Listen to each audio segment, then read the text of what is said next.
ويا مساء الفل، عاملين ايه؟ يا رب تكونوا بخير. اهلا بيكم في فيديو جديد. فيديو النهارده مش روتين زي ما انا معوداكم. فيديو النهارده ريفيو عن الخلاط اللي بيطحن الازاز والتلج. انا جبت الخلاط من فتره كده، يعني من حوالي شهرين. طبعا بعد ما جربته كتير واستخدمته في حاجات كتير، ولقيت ان هو يستاهل ان انا اطلعه لكم، فقلت لازم اعمل لكم فيديو حلو كده اقول لكم كل التفاصيل بتاعته. طبعا انا اتجننت وطحنت فيه كوبايه ازاز. ضحيت بكوبايه ازاز. طبعا كنت مقلقه في الاول. هو الخلاط 9500 واط، وطبعا انا يعني ما كنتش مصدقه بصراحه يعني، لحد ما جبته واستخدمته. هو 15 سرعه، 9500 واط. بصي، حطي تلج فيه، حطي اي حاجه فيه، يعني فاكهة سليمة، طماطم سليمة، اي حاجة ما شاء الله عليه، ما بيخليش حاجة يعني. بصوا هنا الغطا بتاع الخلاط فيه جزء رابر كده بيبقى محكم. احنا بمجرد ما بنحطه كده بنكبسه، خلاص هو كده الغطا بقى محكم، مستحيل يطلع اي حاجة. الشفشق بتاعه 3 لتر، يعني ما شاء الله الحجم بتاعه كبير قوي. مش هنضطر ان احنا نعمل مثلا الحاجة على مرتين. العصير ما مش هنضطر ان احنا نعمله على مرتين. هو ما شاء الله الشفشق بتاعه كبير جدا يعني. بالنسبة للخامة بتاعته ممتازة.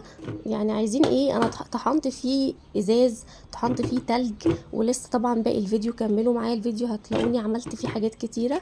انا هنا حطيت الطماطمية سليمة سليمة زي ما هي. وهنا كانت المفاجأة، ان الطماطم اتضربت في ثواني ومن غير نقطة مية. يعني طبعا الخلاطات العادية المفروض ان احنا بنبقى حاطين مية مع الطماطم واصلا بتقف وبتعطل وما بتبقاش عايزة تشتغل اصلا. فده لا، ما شاء الله عليه بجد، ما شاء الله. هو الخلاط طبعا ماجيكو هوم، ده الاسم بتاعه. الطماطم شايفين مفيش ولا حته كده مثلا ما اتضربتش. انا كمان جربت فيه بقى ايه، التلج مع فراوله كنت مخزناها في الفريزر، يعني كله تلج في بعضه اصلا، وما حطيتش معاه نقطه ميه حرفيا، وخلال ثواني كان العصير اتعمل.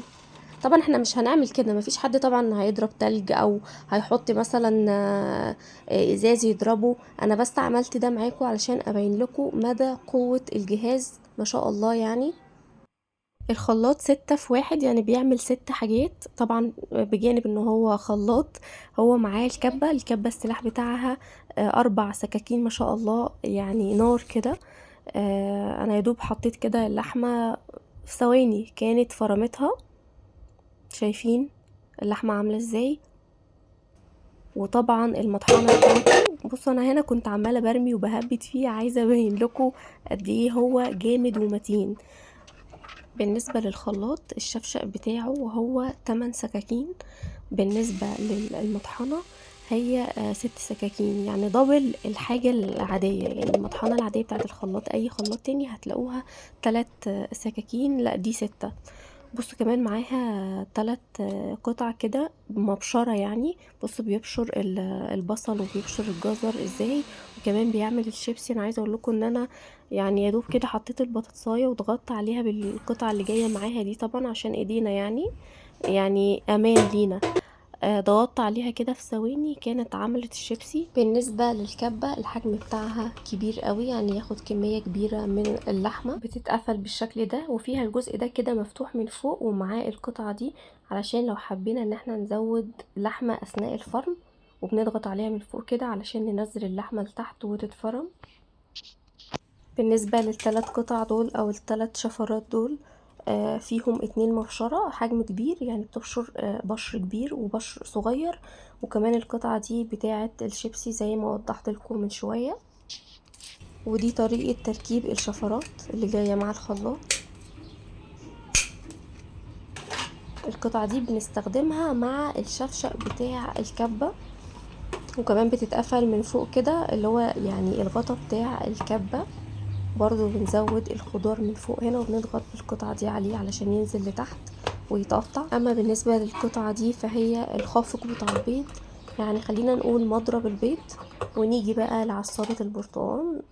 انا يعني كأمل بحب عصير البرتقال جدا. عندي العصارة اللي هي اليدوية دي. انا عايزة اقولكم علشان اعمل كوبايتين عصير، اعصاب ايدي اصلا بتبوظ من كتر ما انا ما بضغط عليها عشان اعصرها. لما جبت الخلاط ده ولقيت ان هو طبعا من المميزات بتاعته كمان ان هو معاه عصارة البرتقال. بصوا هو بتركب بالشكل ده والقطعة دي كمان، وبعدين البرتقانة بتتقطع بالنص واحطها هنا كده، وبعدين احط دي على البرتقانة واشغل الخلاط في ثواني. طبعا عشان هو سريع في ثواني بتكون البرتقانة معصورة، يعني خلال ثواني بكون عاملة العصير اصلا. يعني خلاط ماجيكو هوم 9500 واط. الشفشق زي ما قلتلكوا 3 لتر. السكاكين بتاعتها 8 سكاكين بالنسبة ده الشفشق يعني. بالنسبة للمطحنة 6 سكاكين. هو يعني فيه كل حاجة، الخلاط شامل كل حاجة. خلاط كبة، يعني مفرمة للحمة، قطعة للشيبسي وللخضار والحاجات دي، مضرب اللي هو خافق للبيض يعني عصارة البرتقال. في كل الأجهزة، يعني الجهاز مجمع كل حاجة، ويعني شايفين كل المميزات دي. سعره رخيص جدا، يعني توفير كمان، هنوفر كتير، مش هنضطر ان احنا نشتري خلاط وكبة وقطاعة وعصارة برتقال ومفرمة لحمة. كل دول متجمعين في جهاز واحد بس. وبعد تجربة فترة كبيرة يعني انصحكم ان انتوا تشتروا الجهاز ده، وما شاء الله عليه تحفة، متين متين متين. اضربي فيه اي حاجة. لو عايزين المكان اللي انا اشتريت منه الخلاط وهو عامل عرض حلو كمان عليه، اكتبولي في الكومنتات وانا هسيب لكم التفاصيل كلها في الكومنتات ان شاء الله. لو عجبكم الفيديو ولو استفدتوا باي حاجة ما تنسوش تعملوا لي لايك، ومستنيه منكم تعليقات حلوه. ولو اول مره بتشوفوني ما تنسوش تشتركوا في القناه علشان يوصل لكم كل جديد، يوصل لكم الروتينات بتاعتي والريفيوهات. وان شاء الله كل ما اشتري حاجه هعمل لكم ريفيو كامل وشامل يخص الحاجه دي.